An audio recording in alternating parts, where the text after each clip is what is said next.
is Jake Nabat. I'm an attorney here at Ankin Law, practicing personal injury. This case that went to trial was actually originally Chris's case. The client's name was Angelina. She was, at the time, she was a 17-year-old girl in high school. She was on her way to work after dance practice. So she's traveling to an IHOP in Crestwood, Illinois. Whereas another driver had other plans. He was coming out of a driveway, a Bank of America driveway, attempting to make a left-hand turn onto oncoming traffic, which is when she was hit.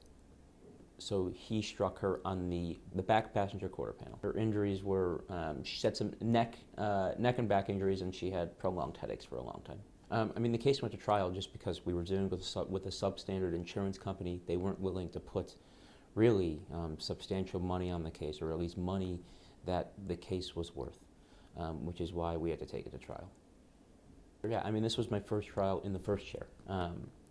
So I had previous experience doing some trials with Matt and Chris in the second chair, so that really prepared me to,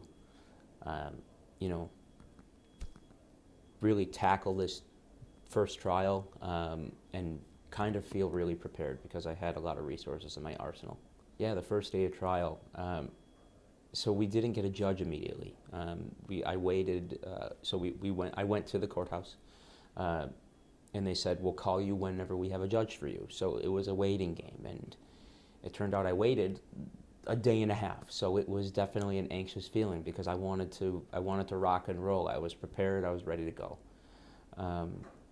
So once we finally got a judge, went to the courthouse, and then we went over motions in limine, just general pre-trial stuff. And it was nerve-wracking at first, but eventually it kind of felt natural in a sense. The trial, I mean, we got a verdict in our favor.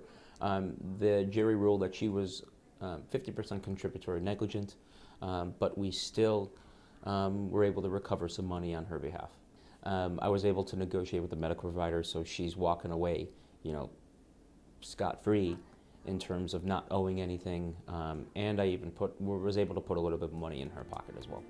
So this was first Chris's case, and when he first gave me the case, I had to introduce myself to Angelina. I had to explain to her what goes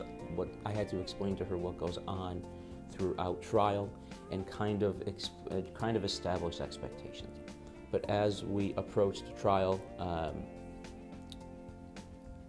I spent a lot of time preparing her, answered any and all questions she had, and eventually she became comfortable, and I can see that. And finally, on the day of trial, she did fantastic in terms of her testimony, and I personally was proud of her, and I can tell she was proud. We built a lot of trust, and that's an example to me of why injury law is made personal.